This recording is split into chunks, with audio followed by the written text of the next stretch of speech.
Good morning. Molweni. Goeiemorgen. Dumelang.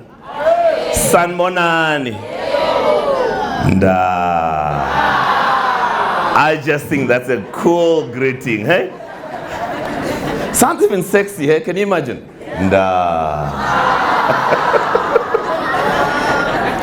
My name is Max Moyo, of the Moyo clan, of the Rosy Kingdom. We're the original custodians of what you now know as the Great Zimbabwe Ruins.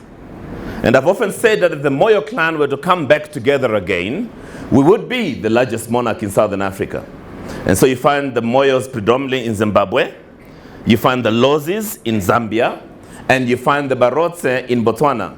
Now these three groupings used to form what was then known as the Rosy Kingdom. And what you know as the Zimbabwe Ruins was actually a palace for our king.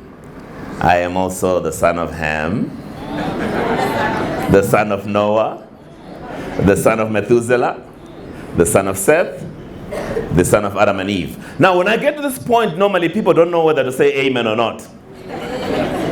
But I introduce myself the way I do, firstly because I'm African. And as you know, it is African tradition that you have not earned the right to speak to people until you have formally introduced yourself.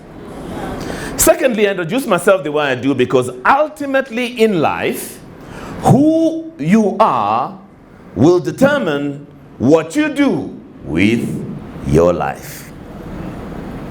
Who you are determines what you do and what you don't do.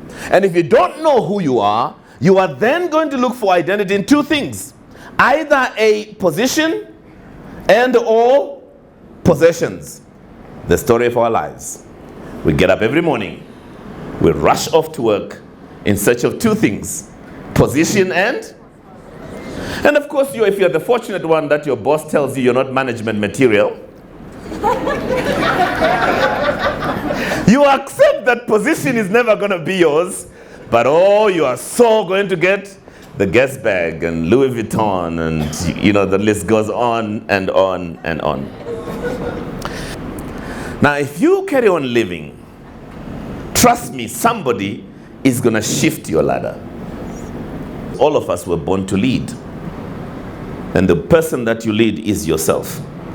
You cannot impact the world when you fail to lead yourself. Because leadership is not the position you hold. Leadership is the influence you have. So now, how do you then become a person of value? So there are 8 billion people on planet Earth today. How many? 8 billion people. Let's put it nicely so you can understand it. There are 56 million South Africans. You all know that, right? Let me put a correction. There is 50 million South Africans plus 6 million Zimbabweans. Thank you for having us. We appreciate it. Now, right now where you sit, you are 1 out of 8 billion. A unique phenomenon, never ever to be repeated again. I need you to see yourself for who you are. 1 in what? 8 billion. Never ever to be repeated again. In fact, even your government recognizes your uniqueness. So the day you were born, the nurses came together and said, wow, we haven't seen a human being like this one before. They called the guys at Home Affairs, they also came and they thought, well, that's so true. So they gave you an identity number. ID, if you're writing things down, so ID stands for irresistible difference. This is very important because you see, you don't go to school in order to become somebody. You go to school because you are somebody. Oh. Now I'll clap for myself. It's all right.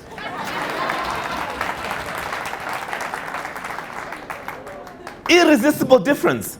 Now here's a question, the first question I'm going to ask you now. What is your unique, irresistible difference? Because that's what you are supposed to be paid for. So I was reading the other day, the CEO of Old Mutual made 35 million rands last year. That was just the annual package. How much? And that's nothing. Whitey Basson of Shoprite Checkers used to clock 70 million rands every year. And you are trying to put together some sense.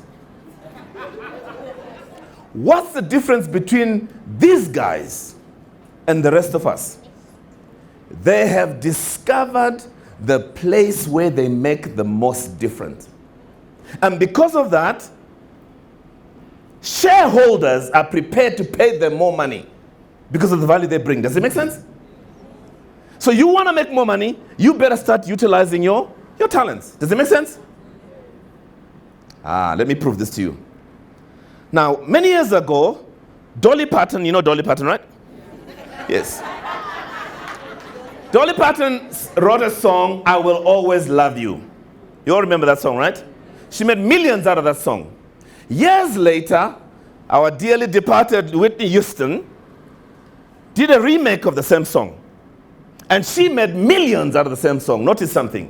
The two of them are talented in music, but the proportion of the gifting is unique to each musician. So in the morning, you could listen to Dolly Parton.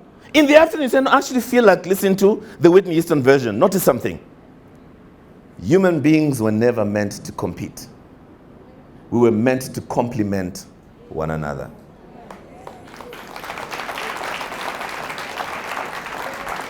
Some of us here are only here for the job. When you're there for the job, you do the minimum required so you don't get fired. Oh, we'll see. You think we don't know?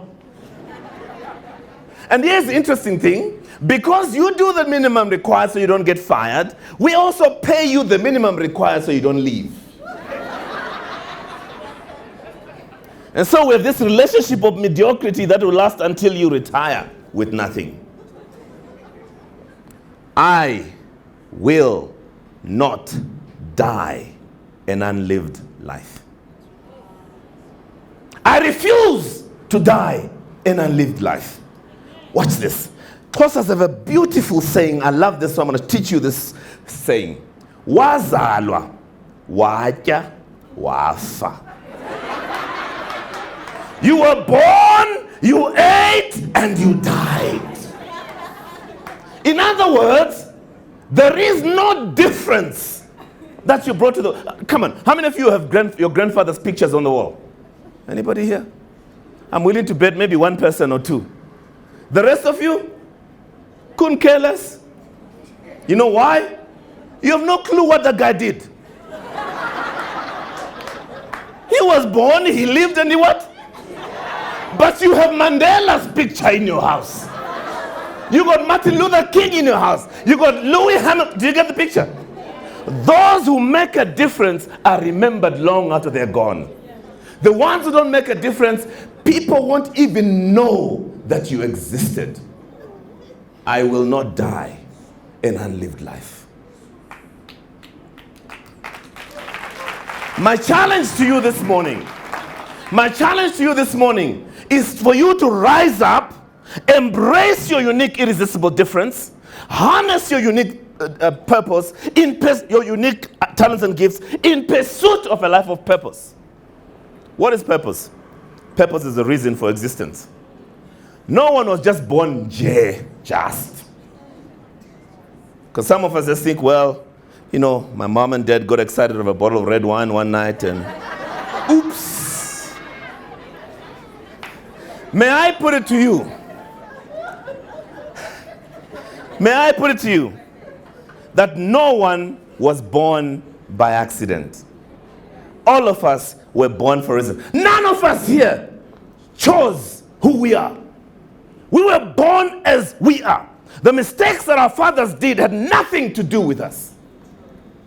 The only thing I know is you were born where you were born, because where you were born, that is your necessary pressure cooker to prepare you for your purpose. Some of you don't know your parents, because that's your necessary pressure cooker to prepare you for your purpose. Some of you are abused as children. That's your pressure cooker. And so now what you begin to do is you embrace that pain. And then you get paid for your pain. Because nobody can interpret life better than you. 27 years in jail, a man comes out, he's missed the growth of his own children, his wife. He walks out and he looks at the people that jailed him. He says, I forgive you all. Power. Why? Because somewhere in jail, Mandela discovered I'm in jail, not because some white guy put me here. I'm in jail because purpose dictates. And he died, not president of South Africa. He died president of the world. You don't get there without going through the pain. What is your pain? Because you see, some of us need to reinterpret our background in order to move forward. I'm able to do what I do because of where I've come from. Without that experience, I'll be irrelevant.